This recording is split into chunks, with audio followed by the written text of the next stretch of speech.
Hi guys, I'm RST instructor Chris Tyler, and we are back with week number 3 of the Perfecting Your Ball Striking series. And I hope everybody had a good first couple weeks and is starting to get some really good progress from right down with their lead wrist position right into weight shift.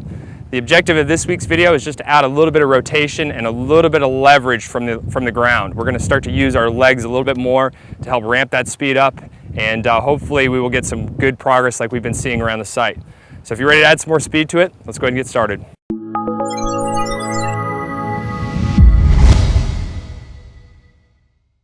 Okay guys, so last week we worked on adding a little bit of weight shift to our release to help create a little bit more momentum, and we allowed you guys to get away with a little bit more movement from your head position. And the reason being is that if we focus on too many areas of the golf swing at one time, it becomes very difficult from a proprioception level wise to be able to accomplish what the main tasks were. And really what we're trying to do is our focus point was going to be on the lead wrist and the hitting area and making sure that we were transferring our weight. That's a really big crux of the golf swing, is that amateur golfers don't tend to like to shift their weight enough. So now this week our objective is to add a little bit of rotation to the mix and get some good force from the ground. And I know a lot of you golfers have seen Bubba Watson or some of these other players like Matt Every, where they come way up on their toes when they're swinging their drivers. And the reason for that is that they're using their legs to push down into the ground.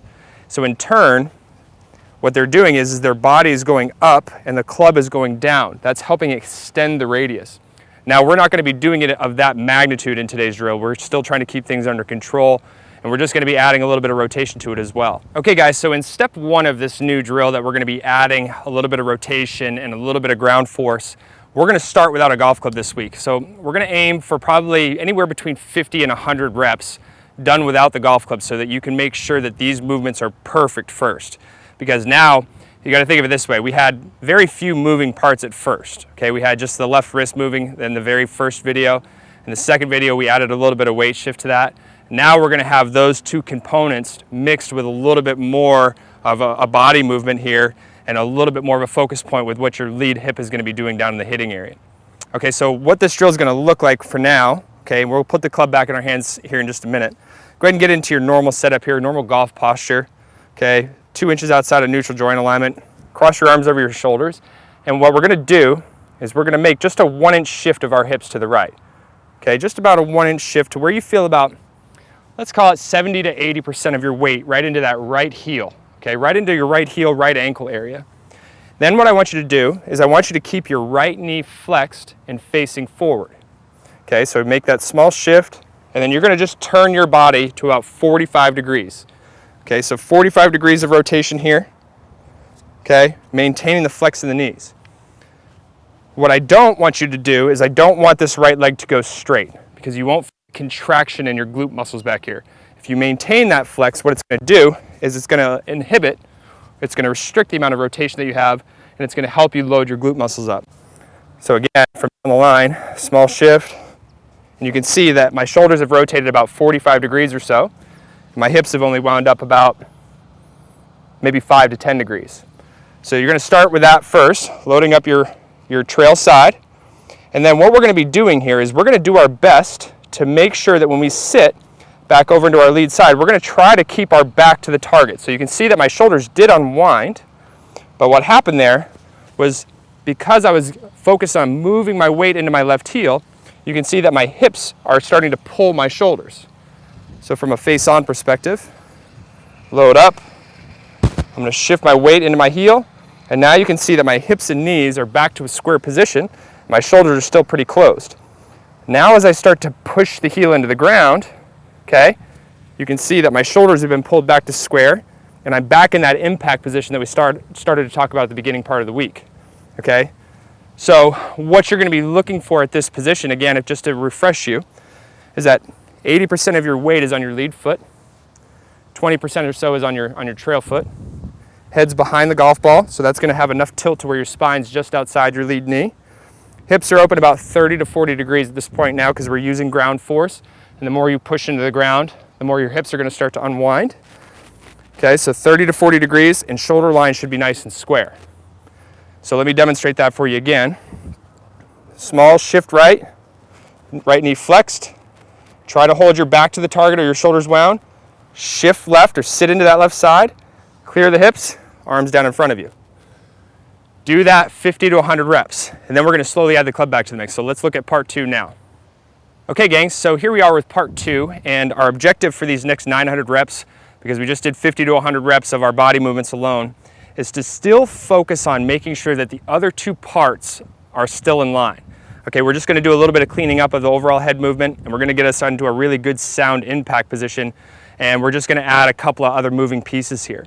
Now, the one big thing I want you to understand is that if you feel like you're starting to see some breakdown in your lead wrist, or you feel like you're having a hard time with weight shift, don't be afraid to pump the brakes here, pull yourself back, do several reps of those other drills, and then slowly add in these other pieces. Sometimes it feels like we're kind of rubbing our belly and patting our head at the same time, and I don't want to add too many pieces in here that are going to confuse you. So that was the whole point of not using the club at first for this part of the drill, because again, we're now adding rotation and we're adding a big move from the legs at the bottom half of the swing. So now let's get into the drill here. Okay, we've just spent our time working on our body movements. Okay, we're gonna focus on making that small shift to the right. Okay, keep your right knee flexed, and you're gonna turn your body to about 45 degrees. So a couple of little checkpoints I want you to focus on here is, number 1, both arms should be fairly straight and relaxed. Don't get your right arm really bent, but also notice that I have a little bit of wrist set here. I don't have the club perfectly parallel to the ground. I've got a little bit more set. For those of you that want to add a little bit more elevation and get your hands up at about chest height, that's perfectly fine.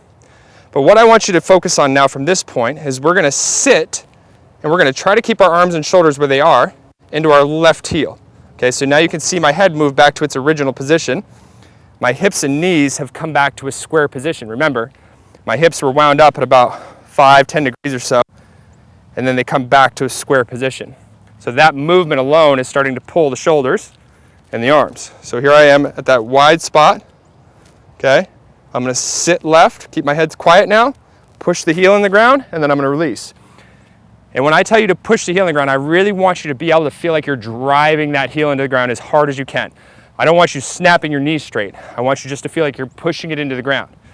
Now, if you notice here, from a down the line perspective, if I just push my heel into the ground and I got enough weight over there, you're going to see the hips start to rotate. If you have enough awareness of your midsection, you can feel your obliques, then you can use your lead side obliques to help move or rotate the hip back towards center. Okay, so that would be towards your spine. You want to feel like you're pulling the hip away from the target. But you also want to make sure that you've got enough weight into that side, because otherwise you run the risk of getting way back here. You can over-rotate the hips, and then we have a mess of issues on our hands. A lot of you know what it's like to be hip spinners. So again, drill is going to look like small baby shift right, rotate our body, sit in the left heel, keep the head quiet, and go ahead and release. This is going to help add a lot of speed to it. So I'm going to go ahead and get into what it looks like once you've done enough reps to where you don't feel like you have to pause. So I'm going to go ahead and try to tie it all together now.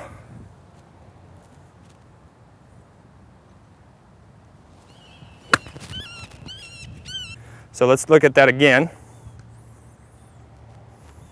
Small shift. And there you go. So you can see that I'm starting to add a lot more speed to it. You can hear the sound of it. This is a good drill now to start to get a little bit more of some more moving parts to it. So now when we get into the final step of this, you can really have a ton of speed in it, and you'll still have all that control that we worked to get in the first place. All right, guys, so let's get out there. Let's put it to use. 1,000 reps is our goal this week.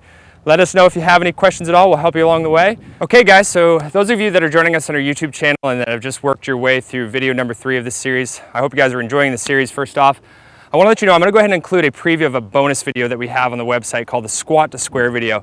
It's a good way to start to understand how you're going to move dynamically back into your lead side and use your legs for a good amount of power and leverage out of the ground that we talked about today.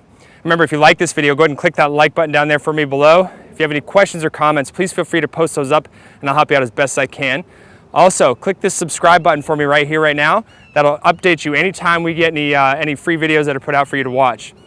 Also, if you want to see the squat to square video in its entirety, then go ahead and click the link in the description below or the annotations that pop up on the screen. That'll take you over to our website. We can sign up for a free membership and watch that video in its entirety 100% free. Let's get out there, let's put video number 3 to use, and I'll see you guys next week for video number 4. Let's make it a great day. One of the drills that I use often with my golf students is a drill I call squat to square. And what this is going to do is it's going to help you do two things. It's going to help you learn to accelerate the hips the right amount and at the right time in the downswing. And it's going to teach you to decelerate the hips the right amount and at the right time. That's a tricky thing to get both of these things right. That's why this drill is such a powerful drill when done correctly. So what we're talking about here, we're saying squat to square. Let's define what square is. So this is my target line, straight down my toe line here. This would be square. My hips are now square or parallel to this shaft line. At the top of my backswing, they're going to be about 45 degrees closed in relationship to that target line. So how much should I try and rotate them in the downswing? Well, if you listen to the commentators on TV all the time, it's turn them as far as you humanly possibly can.